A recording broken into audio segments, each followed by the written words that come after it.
right, everybody, we're going to get started. This is Dr. David Gustitus from Whole Body Health Chiropractic. This is our advanced workshop for May. We're going to talk about how to sleep better when you're stressed.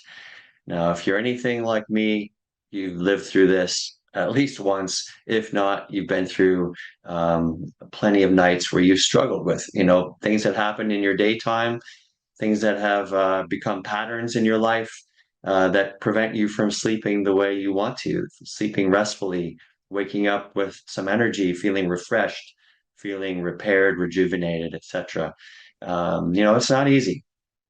There are things that come up in our days that we can't anticipate, that can throw us a curveball, and even the best prepared lifestyle strategy can get blindsided and lead you to a poor night's sleep.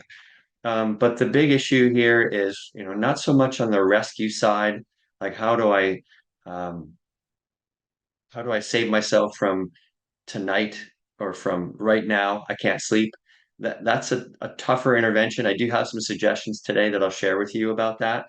But in the bigger picture, what I really want to share with you are strategies to help you put your sleep um, related lifestyle, your healthy sleep game plan on healthy footing, on strong footing, so that you start to have more wins, more nights with better sleep, leading to great sleep. Let's start with better first. Let's see improvement before we call it great. It's not a light switch. It's not something that's going to change necessarily overnight. The younger you are, the fewer the insults you've experienced, or the fewer the number of strains that you're carrying on your shoulders. It can be easier. But as you go through life, it can be challenging to right the ship and to find ways to get your body and your brain back into a calm, restful state. So let's continue. So sleep is essential. You don't need me to tell you that. There's so much research out there. There's so much information saying how many hours you need. I think the bottom line is that people need more sleep than they're getting.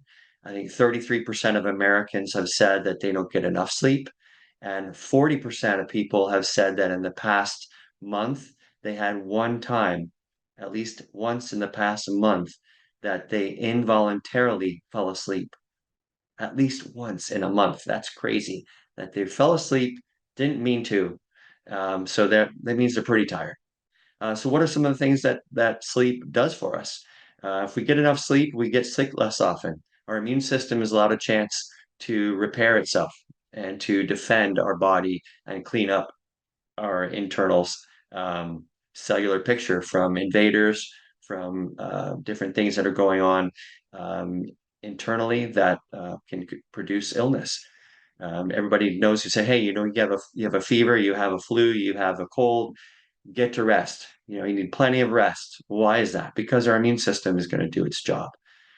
It will reduce stress. So, ironically, we're trying to help reduce the effect of stress on our sleep. But just by sleeping, at least resting, you will reduce your stress levels. You'll improve your mood. You'll have a chance just to reset your brain, reset your mind, and refresh. Enhance mental clarity. Again, giving your brain a chance to rest will allow it to process the day and allow your brain a chance to focus more clearly on what's going on. Improve memory. We do process our memories, process what we learn each day, and improve our ability to store for long term those memories. Enhanced muscle memory thing, what you process mentally and also what you process physically will be better handled if you have proper sleep. Boost your performance. In that sense, we're really just helping our body have enough energy, have enough mental clarity, have enough muscle memory, have enough of the resources that it needs to function better in the next day.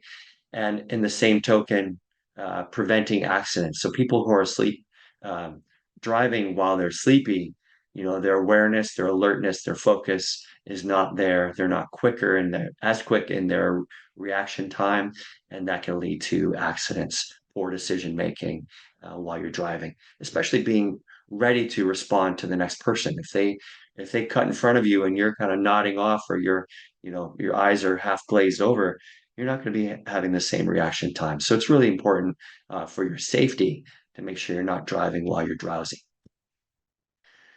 Now, sleep can affect some specific parts. As we're talking about the body and the brain, each of them have some specific ways that they're affected by poor sleep. So, like I was mentioning before, poor sleep can reduce our memory. So, if we're not having adequate sleep, all the learning that you're doing in the daytime, say you're taking a course, you're a student, it doesn't get processed and stored away. So unfortunately, if you don't get enough sleep, you're gonna have a difficult time accumulating that memory and developing that learning in time. We just said it worsens focus. It reduces emotional control. People who are deprived have a tough time managing their emotions. They can lash out, they can have more bouts of anger, just frustrated. It's almost as if the body is saying, hey, I'm going to let you know that I'm just not getting what I need. If I'm not getting what I need, I'm going to be unhappy and I'm just going to have irritability in general. And it contributes to mental illness. Poor sleep leads to poor brain health, which can lead to many different aspects of mental illness, whether it's things like depression, anxiety, uh, also leading to brain fatigue down the road, things like dementia. Those relate to poor energy in the brain, mitochondrial health.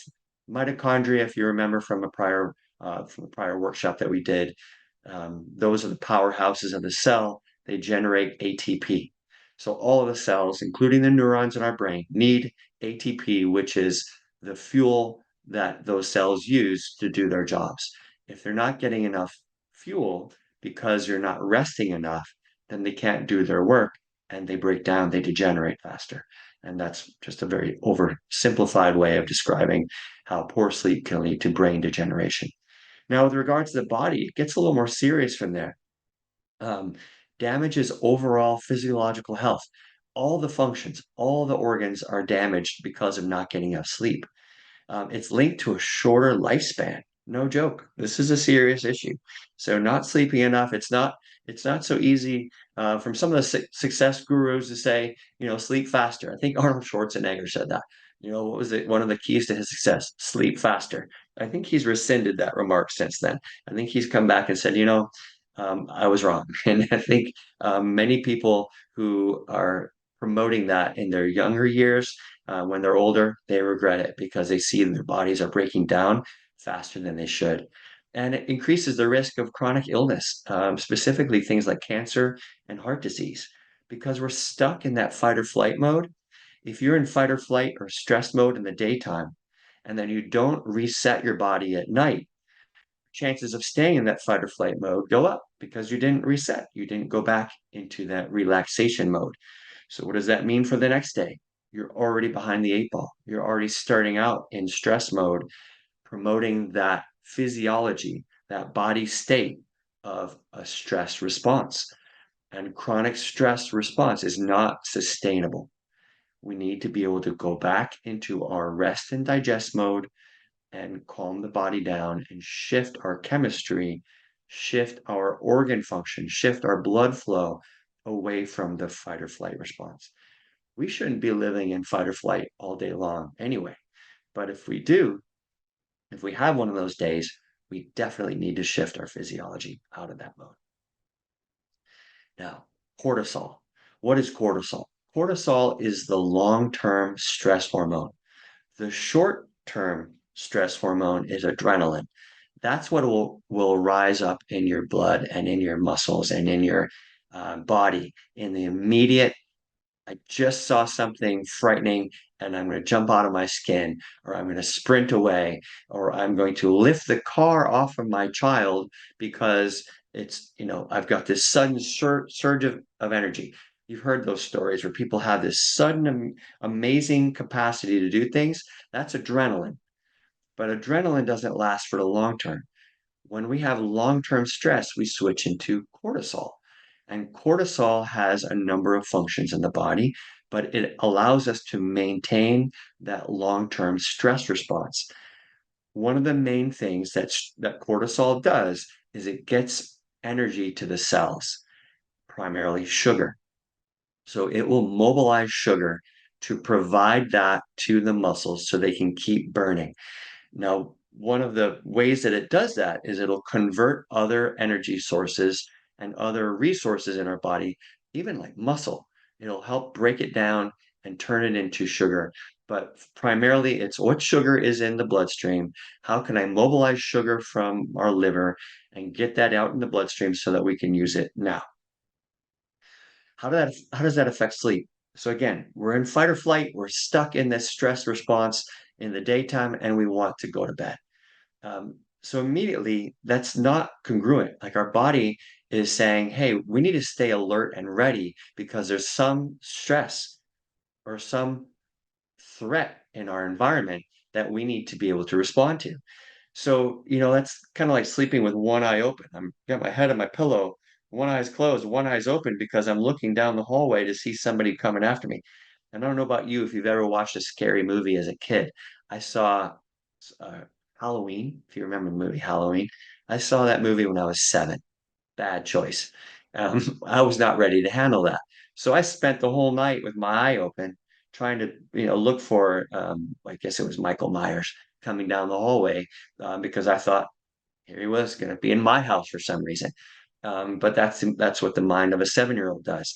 But if that carries over into adulthood, and you're just worried about some threat, whether it's you're hearing creepy noises at night, or the branch of the tree rubbing against the side of the house, and you think it's somebody coming invading your house, or it's just you're up all night because you can't fall asleep because of something that happened today. Maybe you had an argument with your spouse, or maybe you have financial woes and you don't really know how to figure it out, how to handle those expenses. Those are things that can keep you awake. Um, I'll talk to you about some strategies about what to do in that circumstance, but I want you to understand that that stress response is trying to keep you alive because you're telling yourself that you have enough of a threat in your environment that you need to be awake for it. You need to be on alert and ready to respond. That's a tough situation in terms of go to sleep. But the other part is, okay, I go to sleep. I'm exhausted. I had a really long day. I plop on the bed and I'm out. But then you find that around 2, and most people say about 3 a.m., they wake up. Why is that? I was exhausted. I'm still exhausted. It's 3 in the morning. I should be sound asleep. I worked out. I had a long day at the job, and I am completely exhausted mentally and physically. Why am I waking up at 3 in the morning? What happens often with this 3 a.m. wake up is it's because of what we eat. And a lot of times, if we eat simple carbs or sugars, like in the form of sweets or candy or ice cream or cakes, or alcohol. Alcohol is basically sugar.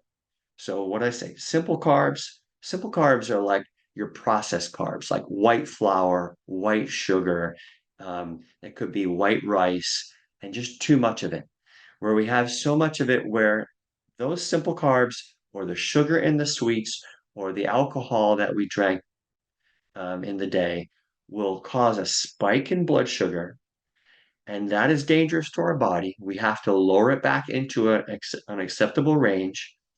Our insulin will come to the rescue and bring the blood sugar back down into that acceptable range. But if we're spiking the blood sugar immediately or in a very short term because of that meal or because of those drinks that we had, then because it went up so high, the insulin will also go at that same pace and also spike high, but it typically overshoots. And when the blood sugar starts to come down because the insulin is putting the blood sugar away, meaning storing it as fat, storing it in the liver, storing it in muscle, getting it out of the bloodstream, then we will bring it, or say this is the acceptable range of blood sugar. That amount will come down below that acceptable range and often undershoot it because of that spike and crash. So that with that crash, now we're low on blood sugar all of a sudden. And what does the body say? Well, hey, I'm sleeping. You need to wake up. You're low on blood sugar. And the primary fuel that your brain runs on is sugar. All the other cells can run on anything else. They can run on fat, um, and they can get by on fat. But in the immediate term, our brain is saying, hey, I'm worried. I don't have enough fuel here to do my job. The brain does not sleep. The brain keeps going. Activity wise, the brain is busy 24 hours a day. So it's saying, hey, I need some fuel. And so what is the fuel, as we said before? What's the hormone that will get us blood sugar when we need it? It's cortisol. And so cortisol is released with the primary aim to mobilize some blood sugar from other storage sites. But cortisol has many functions. Cortisol, as we said before, is what? It's the long-term stress hormone. So as a long-term stress hormone, we are still in this physiology or this mode of there's a threat, but your brain said, hey, all I really need is blood sugar. I don't need all the other things, but it doesn't get the choice. It just says this is the tool we use to release blood sugar. We'll use cortisol to do that. But cortisol raises your heart rate. It will raise your blood pressure. It will mobilize fats too. It will increase your blood clotting rate. Think about what that would do long term. Higher heart rate, higher blood pressure, more fats in your bloodstream, obviously more sugar, so it's stickier. So stickier blood. Because if you think about if you put honey in water, is the water going to be the same viscosity, the same thickness, the same stickiness? No, it's going to be thicker. So try to pump that through your vein, through your arteries. That's not as easy. So higher blood pressure yet. And lastly, what did I say? Higher blood clotting rate, because cortisol helps you prepare for fight or flight. In a fight, you might get cut. And if you get cut, you don't want to bleed to death. So your body automatically prepares for cuts and wounds, and it allows for a higher clotting rate to prepare you for that. But all this is happening just because at 3 a.m. you had a blood crash because you had too much sugar in the evening, and your heart starts pounding, and you realize, oh, I'm kind of awake. I'm looking at my pillow. I'm looking at this dark room. What time is it? You check your clock, check your watch. It's 3 a.m. What am I doing awake at 3 a.m.? I should be sound asleep. But now you know why. So it all goes back to what you ate that day in terms of that reason why you're waking up. So those 3 a.m. wake ups have a reason. It's not mysterious, and it's not something that you need to sedate. It's something you need to look at your diet more often than not. Now, like I said, cortisol just does all of its jobs. It does the work that it's meant to do. It doesn't have an off switch for all the other jobs. It'll get you the blood sugar, but it'll continue to do all the other things. And if you like what I was saying before, is think about how that affects your physiology. So higher heart rate, higher blood pressure, more blood sugar, more fats like triglycerides, right? Triglycerides are little fat packages. They're packaged fat to be able to mobilize them and send them throughout your bloodstream so that they can be broken down into usable fats and burned as fat, or converted into sugar if needed. Now imagine you're looking at your blood work and you're saying, wow, and also your recent trip to your doctor, excuse me, and they said, hey, you know what? You have higher heart rate, you have higher blood pressure than last time, you have higher blood sugar, you have higher fats in your lipid profile, and and your clotting rate is higher, which may or may not have been tested, but just put that all together, and it sounds like you're at risk for heart disease. So that's something to thinking about. It's beyond sleep. Now, next, all right, what are some of the things that you do in your day beyond eating sugar? But we'll talk about that. Lifestyle stressors that can harm your sleep. So, first of all, emotional stressors. So, emotional stressors, for example, like negative self talk and worry. If we're worrying all day long, if we're talking to ourselves negatively, we're building up a pattern, building up a consciousness in our brain that there's a problem. It truly is something that we program. Our brains are like a blank computer that has no software in it. But at this point, if you're an adult, you've uploaded a lot of software. But you can rewire any computer. You can start to download, or I mean, um, unload or uninstall, that's the word, a program on your computer. Well, you can work on uninstalling some of these emotional stressors too.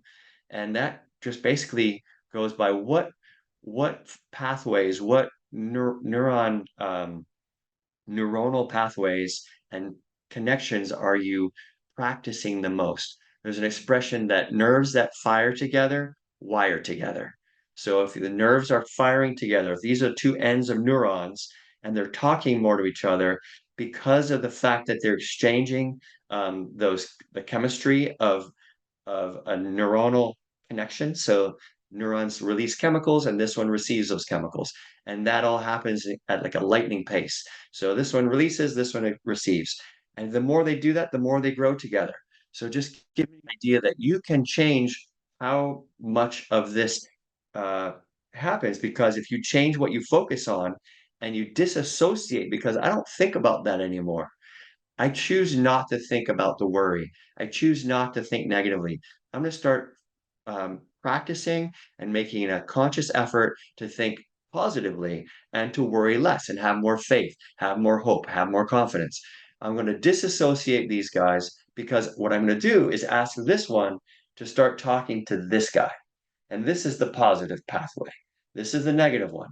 So this guy will start to feel lonely and unappreciated, and it'll start to fade away.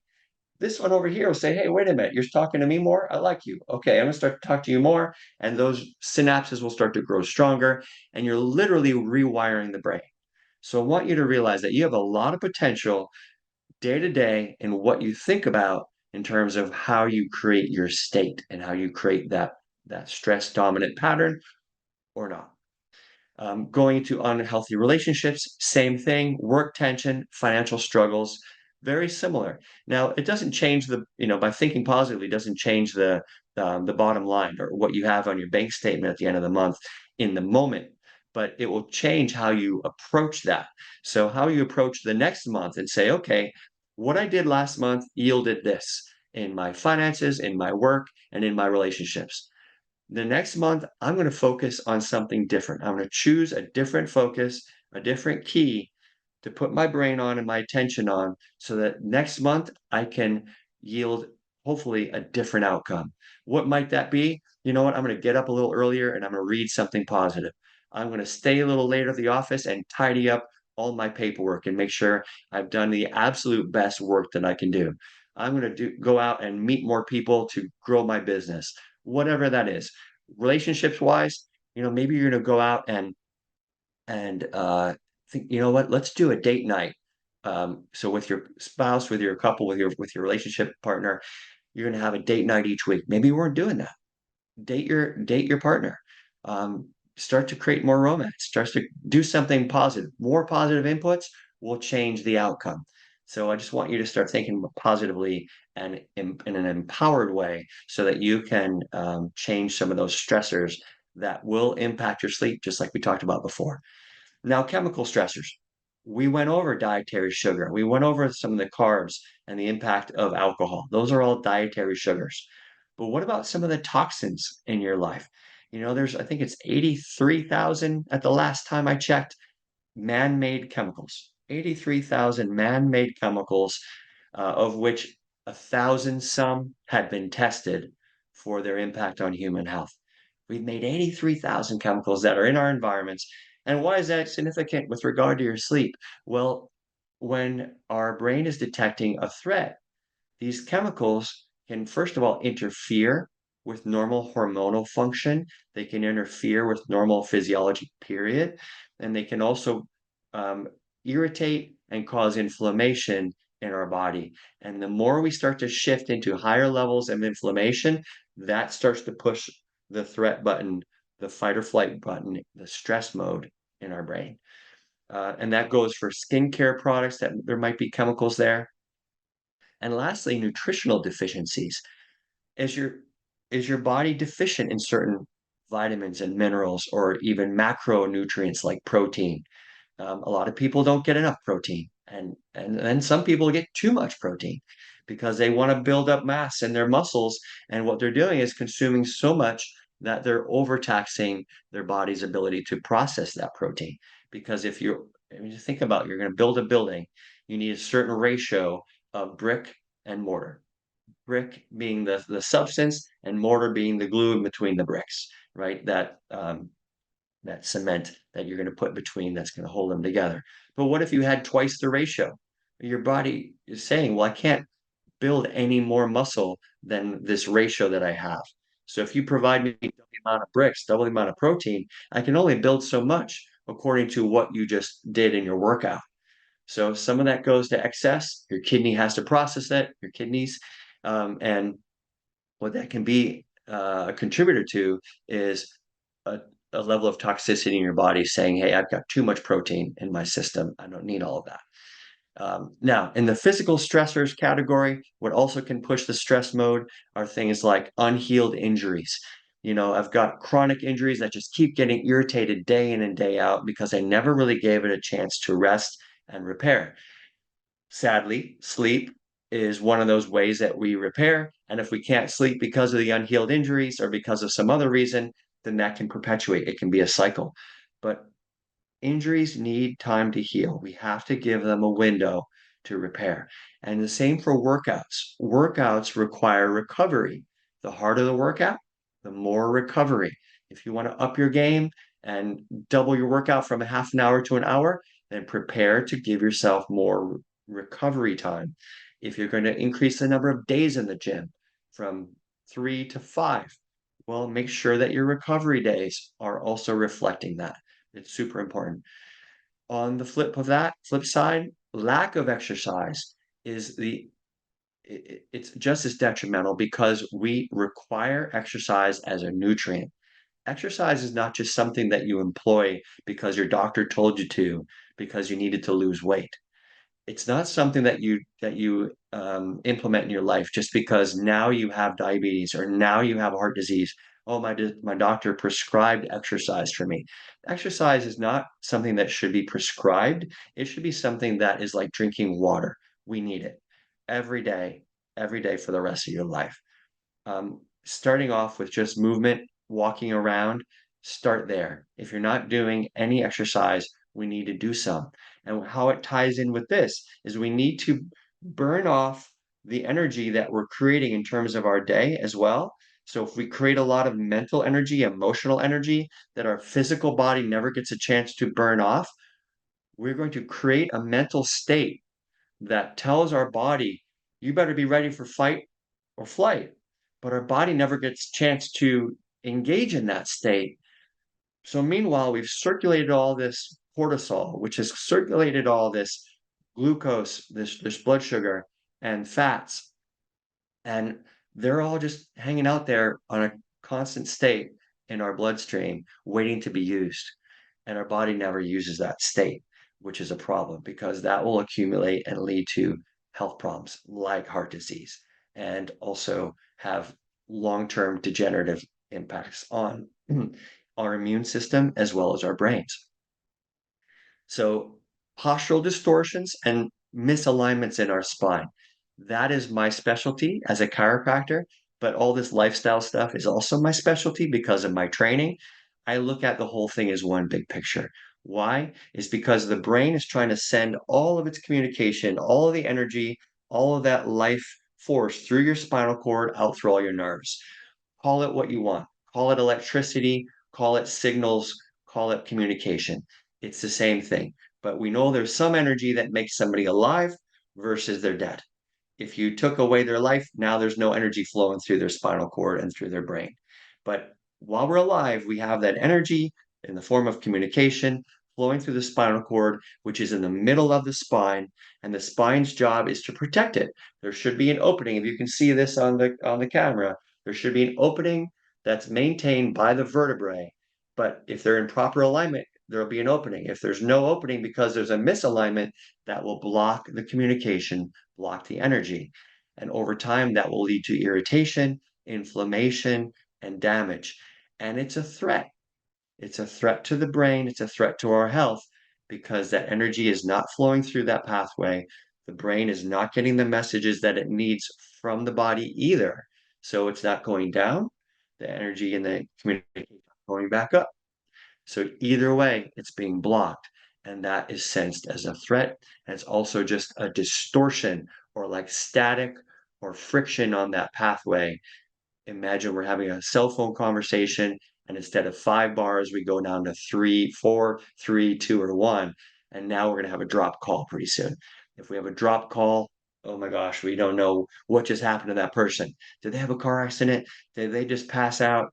Was it just the battery ran out in their phone? I don't know. But I don't know what happened because all I have is a drop call. If that's the brain trying to talk to the body, that's stressful. So I want you to realize that that alignment is super critical to maintaining proper brain body, brain organ communication. Now, what to do when you can't sleep? It's let's just say it's tonight and you find I can't sleep. This is not an easy problem to fix, but here are some suggestions. First, I want you to try something called 4-7-8 breathing. This is where you inhale for a count of 4 deeply. So inhale now, just try it with me, okay? Ready? Inhale for 4. 1, 2, 3, 4. And now hold it for 7. 1, 2, 3, 4, 5, 6, 7. Now exhale for 8. 1, 2, 3, 4, 5, 6, 7, 8.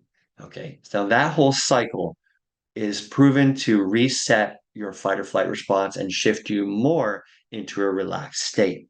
I find that within 2 or 3 times of doing 4-7-8 breathing, I will start to yawn. So again, it's a 4-second inhale, 7-second hold, and 8-second exhale. All right. So give that a go to put you in a more drowsy, relaxed state. I would do that regardless of whether you're having trouble falling asleep. I wouldn't even wait until I'm having trouble. Another thing to do is to try listening to guided imagery, like on an app, like Calm is a good app, Insight Timer, or Headspace. I think Headspace is, I think there's a charge for it. Insight Timer does not, and I'm not sure about Calm. Those are 3 apps you can check out. You can also go on YouTube and find free stuff, free guided imagery that can help you. Just find something that is relaxing and that soothing voice that will talk you through a relaxing image, a relaxing sequence of things to think about to help put your mind focused on something other than your worries and your cares of the day. Next, try meditation. If you've never done meditation, maybe you engage in prayer regularly. So pray to your higher power. Engage in prayers that maybe you've practiced through your church or through your faith. Meditations can be something where you literally just think about, um, for example, like a stream or a river, and in your mind, imagine a river. If you've never seen a river before, maybe think about waves. Maybe you've seen the ocean. Maybe you've seen a lake. But just imagine a river, and the river is flowing past, or the waves are crashing against the shore, and you start to imagine that rhythmic pattern going by in great detail. And as you do that, that being the only thing that you focus on, you will have thoughts. You will think of random stuff. You'll think about, hey, I'm sitting here meditating. I'm thinking about a river. I'm thinking about waves. I don't know why I'm doing this. I don't know how this is going to work. Let that be one thought that you shrink down, you turn down the volume in your brain, and you drop it into the river. You drop it into the waves, and you let the sea carry it out. You let the river carry it by, and you keep doing that lovingly and in a forgiving way for every thought that comes to your mind. Just drop the thought, turn down the volume, put it in the river, and let it flow by. This is going to take practice. This is not an easy thing just to say, hey, okay, this is going to make me fall asleep right now in the moment. But it's a good practice to help you start thinking about something relaxing and soothing. That could be a guided imagery that you implement yourself. Next, relax your body one part at a time. What do I mean by that? This is something that we would go from the feet all the way up to the top of your head. And we'd start, for example, with your feet. You'd squeeze your toes, point your toes, and point your feet down for a count of 5 seconds. So imagine these are your toes and your feet. 5 seconds as hard as you can. 1, 2, 3, 4, 5. Relax them.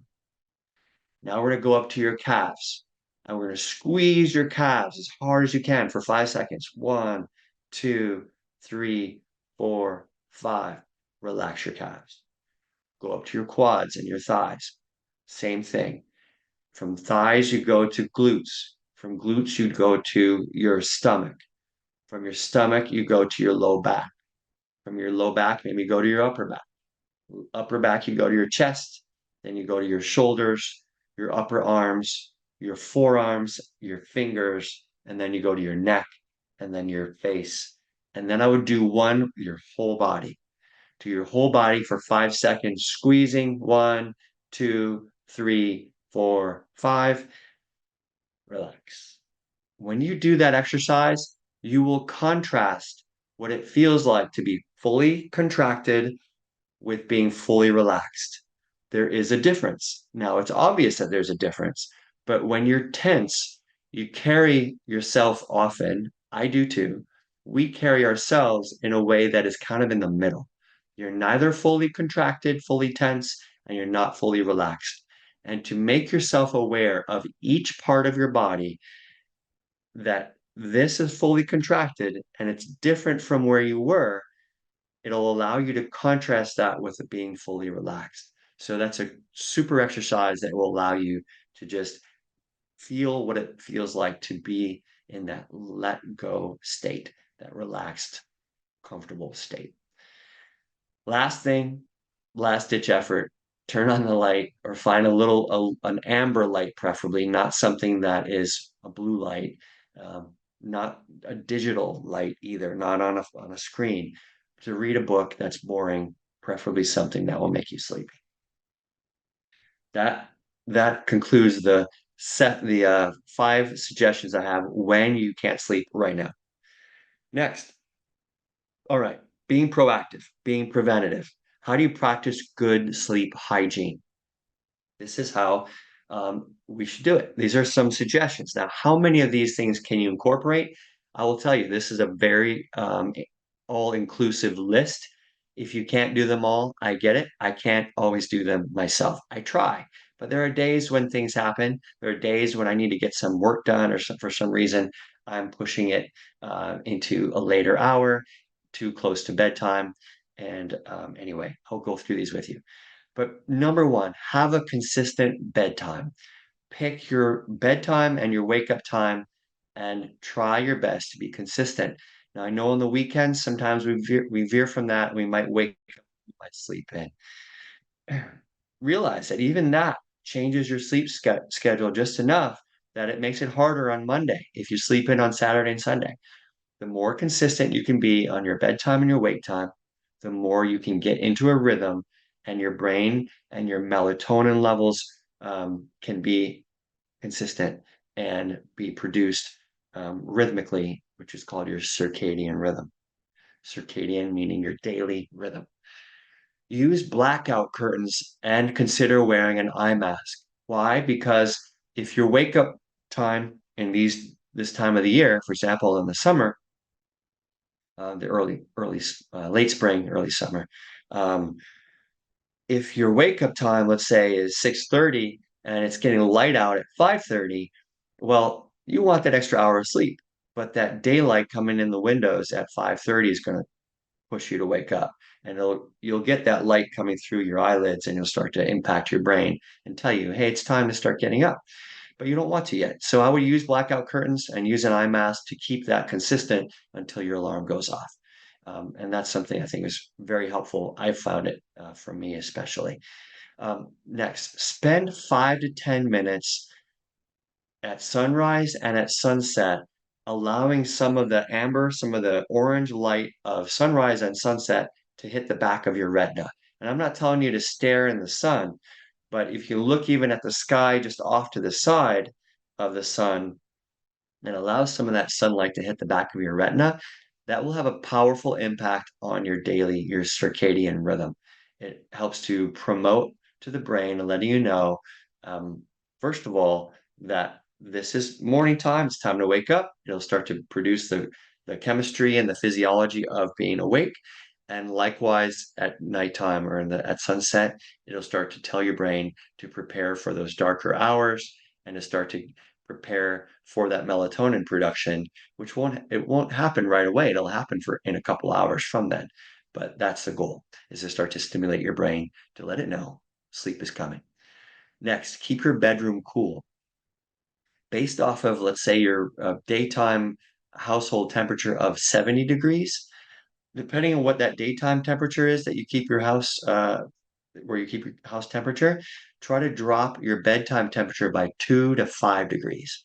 That will allow your body a chance to cool off. A lot of times people inflame and they get a little warm at night.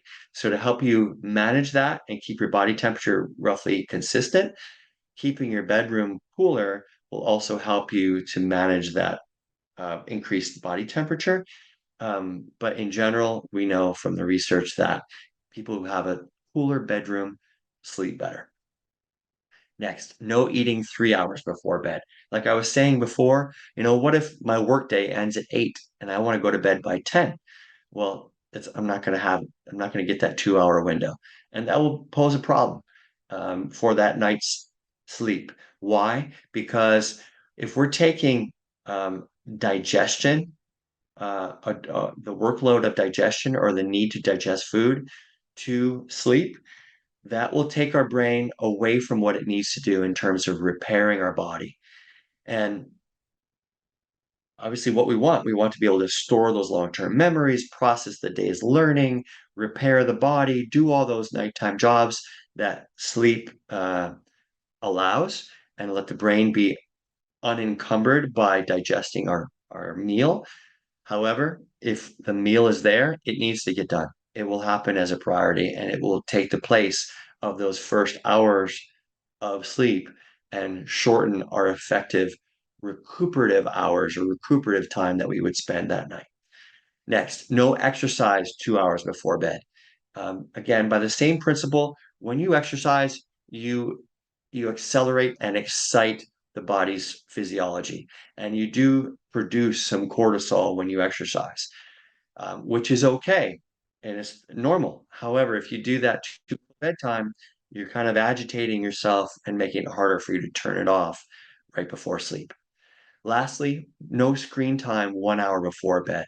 And try to, say at dinner time at 3 hours before bed, try to start switching the blue lights and the screen lights into an amber mode. There are programs for this. There's one for your computers called f.lux, Lux. If you look up this site, it's a free app that you can download to your computer that will automatically um, shift the blue light, the bright light of your computer screen into one of more of an amber cover color. And same for your phone. You can automatically program this in your phone. Like iPhones have it, and I'm sure the Android phones have it too, where you can put in you want to have a blue light mitigator or a brightness mitigator on your phone. So check that out. So that especially you have no screen times 1 hour before bed, but definitely don't let them be blue light exposure. Now, why is that? Blue light is basically like the midday sun. And if you're telling your brain that it's the midday right before bed, then it will undo any of that benefit of seeing the sunrise or sunset, like I was saying before. Your brain is trying to track what time of day is it so they can produce the right amount of melatonin at the right timing. But if all of a sudden you tell your brain with blue light from your screens, from your tablet, from your phone or your computer, or even your TV right before bedtime, that, hey, it's midday, then it'll screw up the melatonin production and that can mess up your melatonin levels, therefore affect your sleep. Don't drink too much water before bed to help you prevent getting up in the middle of the night. Avoid having a TV or other activities or other responsibilities or um, uh, reasons why you'd be in your bedroom. Make your bedroom be all about bedtime and being in your bed. If there's other things that you look at in your room that make you think of work or that make you think of TV or make you think of something exciting, you're going to do something other than being in your bed, other than sleeping. And we just want you to associate sleep with your bedroom. Otherwise, it can become, the play zone or, other things. You have your exercise bike in there. Yeah, I learned thinking about working out in here.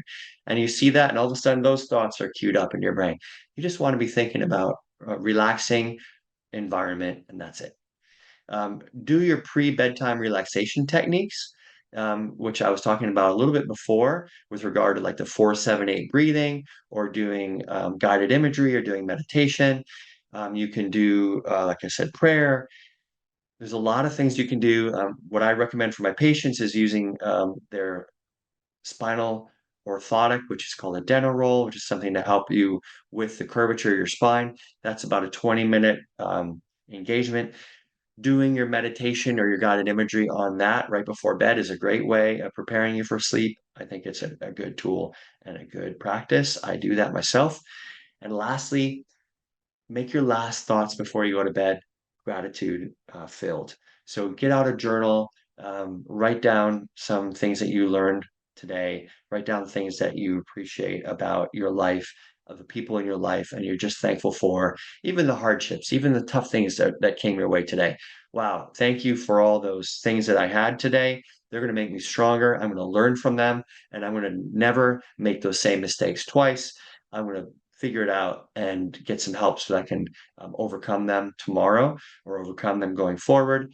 And obviously, the good things that happened today are easy to be grateful for. Wow, I'm so grateful for that person, for that phone call, for that nice gesture, for that person letting me in the line today, or for just the opportunity to be alive on this beautiful planet.